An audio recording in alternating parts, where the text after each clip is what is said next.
Good morning, traders. I am Emily Vani, the CEO of the Investment Banking Institute and your host here at NewsWare's Trade Talk.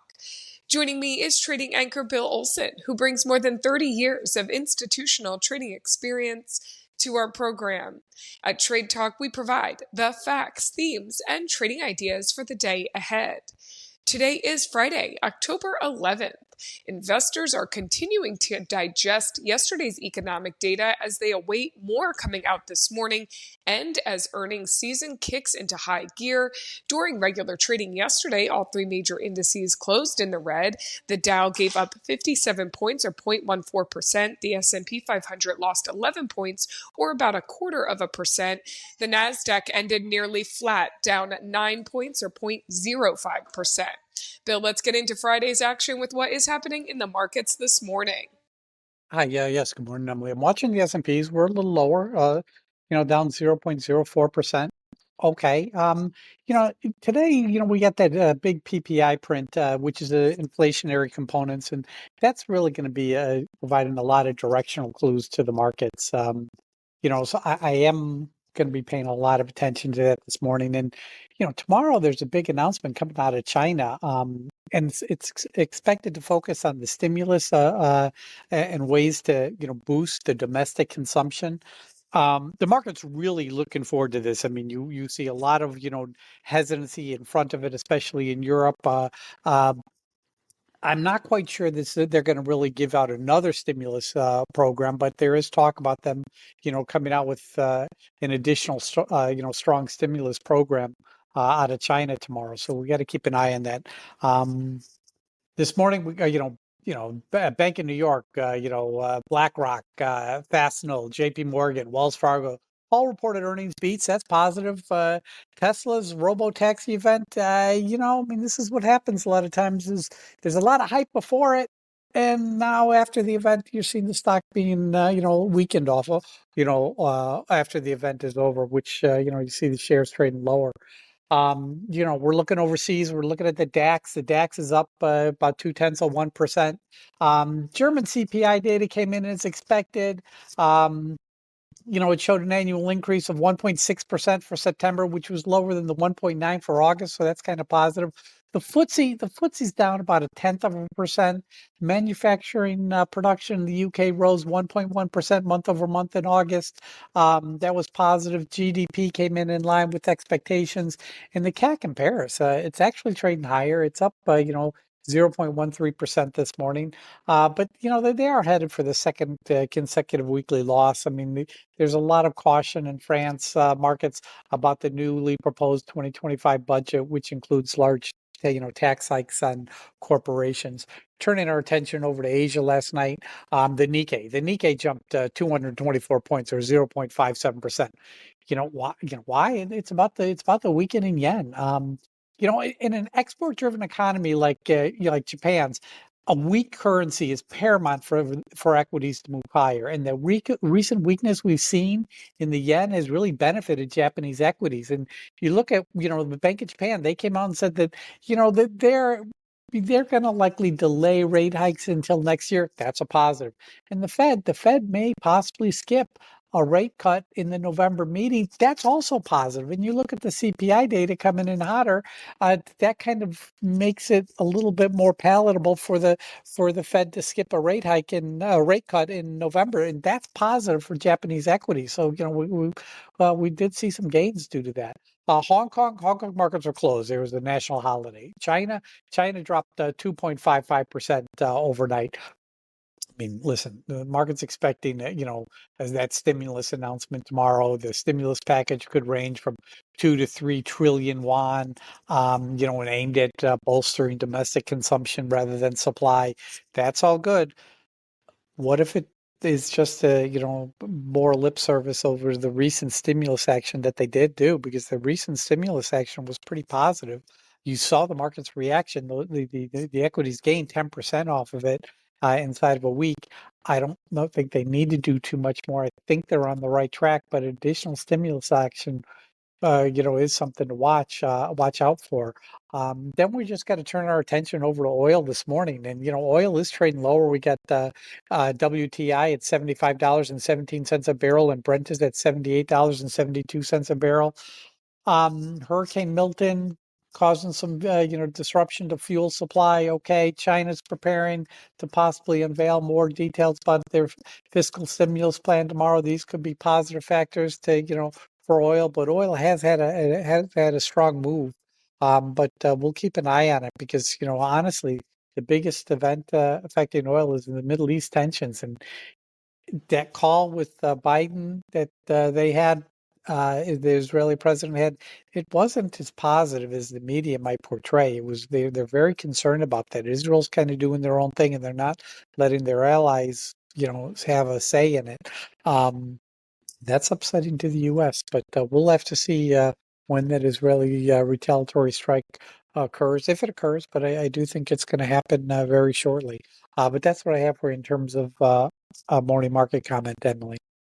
Bill, I'll pull out a couple of things that you mentioned there, including earnings action. Some big financial institutions have released a number of beats there, along with looking ahead to that PPI print. We'll get to the economic events in just a moment. We will start with that earnings action. So, Bill, give us a rundown of what we should be watching when it comes to earnings action. Okay, well, let's talk about what's happened, so far this morning. Fastenal, ticker FAST, Frank, Apple, Sam, Tom. They beat by a penny. They did it on higher revenue. Stocks up 5%. This is for, kind of a key for manufacturing. People like watch us Fastenal. So them coming out with good earnings is a big positive. Then we get into the banks. Wells Fargo, ticker WFC. They beat by 14 cents, but it was done on lower revenue. But you look at Wells Fargo, it's up over 3% this morning. Then you got JP Morgan, ticker JPM. They beat by 36 cents, also on lower revenue. JP Morgan's up over 1% this morning. Then you got Bank of New York, ticker BK. They delivered a beat, 10 cents. They did it on higher revenue. Stocks trading higher this morning. So, we had a lot of good earnings come out, and there's more to come. Monday, there's no real earnings coming out. I got to tell you, it's a federal holiday Monday, so you got to keep that in mind. So no one's really going to be releasing earnings, and there's not going to be any SEC filings on Monday. So we're going to see a bunch of earnings on Tuesday, but Monday's going to be light. But that's what I have for you in terms of earnings announcements, Emily. Quick note for our listeners, if they recall, BK, Bank of New York Mellon, was your pick of the day yesterday. And before we sign off, we will get to a check-in on that. Let's get through some other market moving information now to those economic events. Bill, what should we be watching when it comes to the economic events of the day? Okay, 8:30 a.m. we get the producer price index. 10 a.m. we get consumer sentiment. Then at 1 o'clock we get the Baker Hughes rig count. This morning we're going to hear some Fed speak. We're going to be hearing from Chicago Fed Bank President Austin Goolsbee at 9:45 a.m. Then at 10:45 a.m. we're going to hear from Dallas Fed Bank President Lori Logan. In terms of the PPE, estimates are for a month-over-month gain of 0.1%. Now the August data showed an increase of 0.2%. So I'm a little cautious there. It just kind of shows you that inflation is still an issue. Not as what it was last year at this time, but it still remains an issue. Yesterday, we heard from Atlanta Fed Bank President Raphael Bostic, who said that he's open to a pause in rate cuts, but he said a case could be made to cut rates at both remaining meetings this year. John Williams, president of the NY Fed, he basically said that the progress towards achieving price stability continues to occur. The CPI report came in hot. That's kind of what we were expecting. Unemployment came in, a little hotter than expected. So those are kind of, negative factors for the market, which is why you saw the selling pressure yesterday. But today, the PPI is going to be a big one, and Monday and Saturday's China stimulus announcement is a big one. And then looking ahead to next week, we got an ECB rate cut announcement where a rate cut is expected of 25 basis points. But that's what I have for you in terms of an economic brief this morning, Emily. Bill, you are looking into the past, the historical data. You're looking ahead not just to today, but this weekend and next week. And I can't imagine any other way of doing that besides having your NewsWare, having these economic alerts set up your Fed Speak alert set up so you can gather historical data, data that you need today, and data to look ahead to.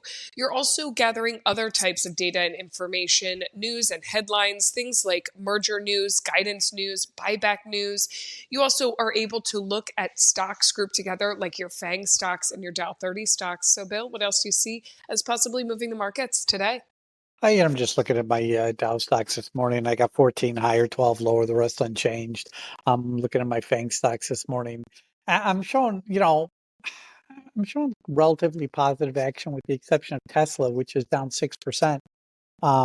It's just kind of ugly, but you look at some of the news out there, it is kind of light, but Amazon, there's a story out there about online demand has been slower this week. Remember Amazon had their Amazon Prime Day, and there's a report out there saying that sales were a little off, for this past week's sales event.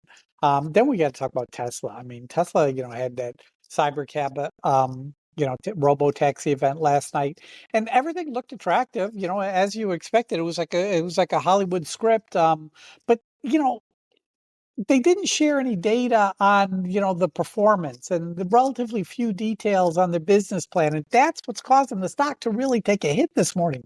They also introduced a personal robot assistant called Optimus. Oh, it'll do everything for you.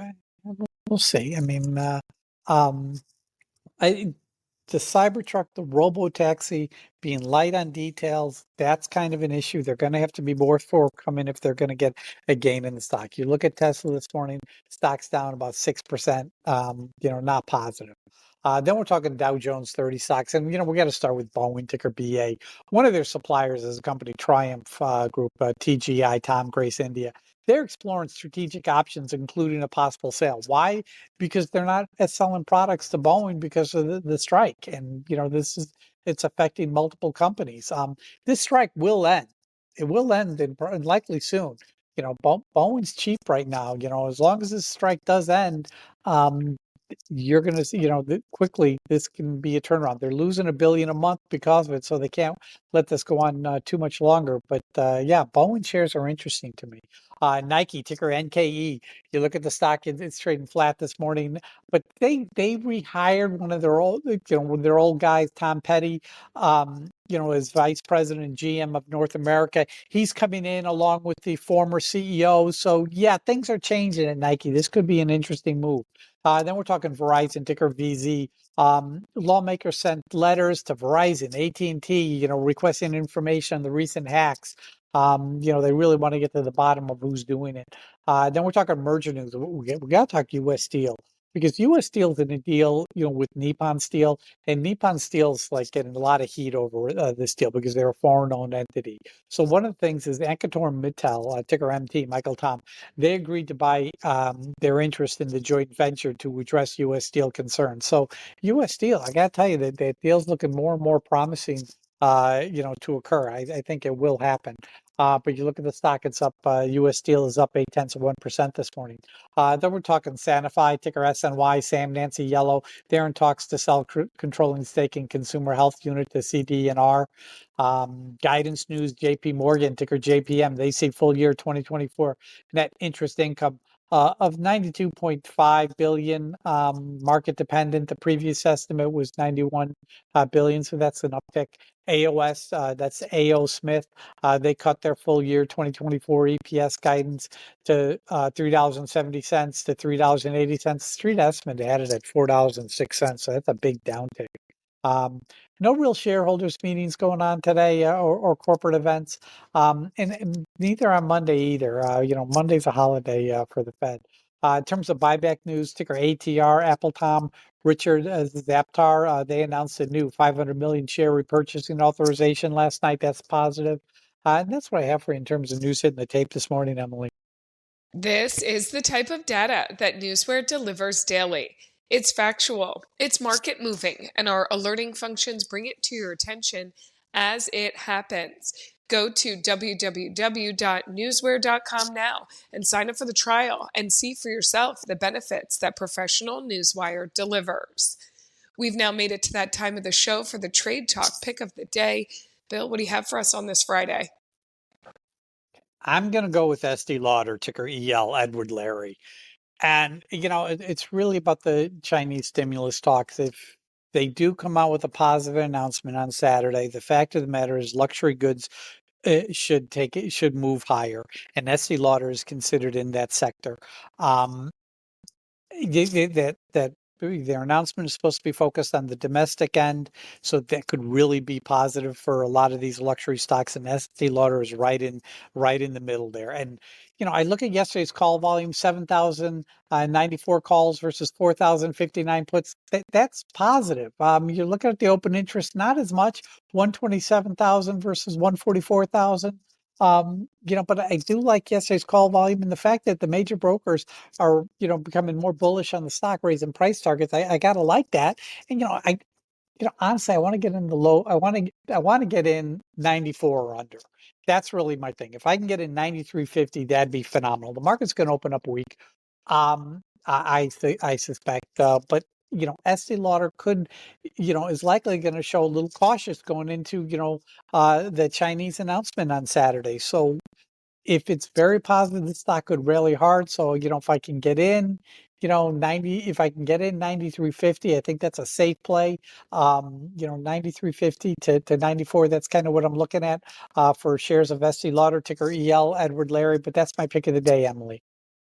Playing Estee Lauder today, Bill, and we will follow that along with you. And coming up, we will do recap on yesterday's pick of the day, as I promised, before we sign off for the weekend.